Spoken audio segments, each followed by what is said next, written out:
Bob, thank you for joining us this afternoon.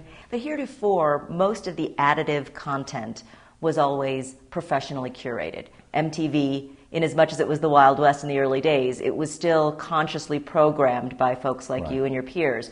We're entering an era where a lot of that content isn't curated. Do you have a view on whether the consumer still wants an expert telling them what's the next hot thing? I think sometimes they do and sometimes they don't. And I would argue that they're still curated.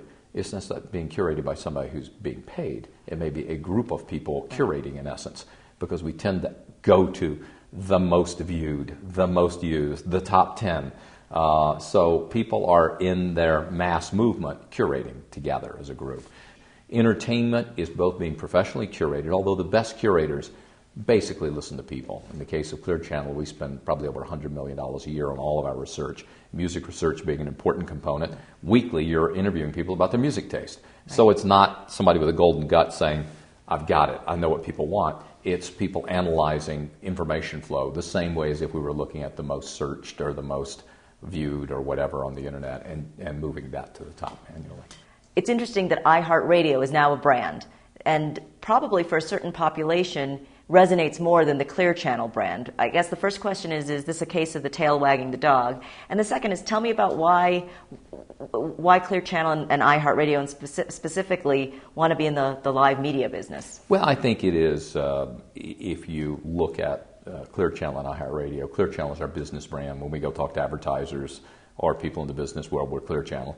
When we're talking to the consumers, I think over time you'll see the group of iHeartRadio stations, and it probably may evolve into, not necessarily deliberately, but one of those things that just happens, evolve into the consumer brand for this group of stations.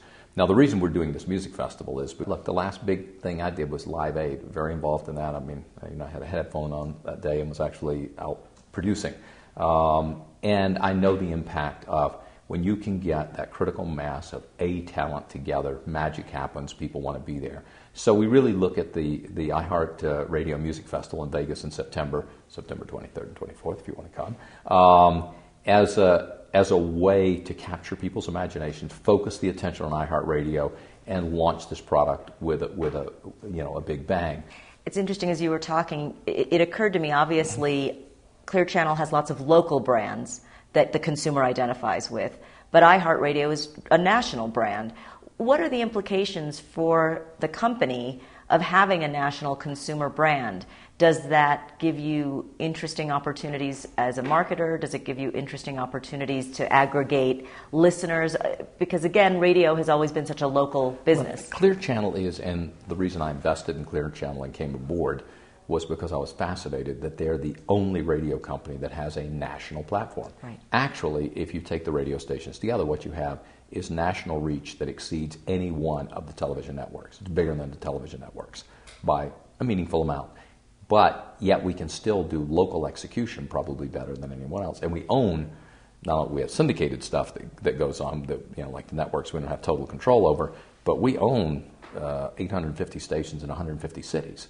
So we have the ability to do a lot for our advertisers and our partners